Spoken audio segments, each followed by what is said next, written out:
10 kandidato naman sa pagkasenador na kinabibilangan ni senatorial aspirant Dante Marcoleta inendorso po ng One Bangsamoro Movement o ang One Bansa para sa 2025 elections.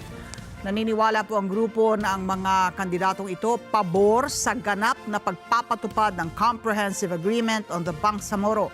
Yan po yung kasunduan pangkapayapaan sa pagitan ng gobyerno at ng MILF. Bukod kay Marcoleta, kabilang din sa mga inendorso ng grupo, sina Subair Mustafa, Amira Meklidasan, Vic Rodriguez, Ronald Bato de la Rosa, Gringo Onasan, Bongo, Camille Villar, Pia Cayetano at Bam Aquino. Paliwanag ng One Bangsa, ang pagboto sa mga ito ay pagboto para sa pagkakaisa, katarungan at pangmatagalan ng kapayapaan.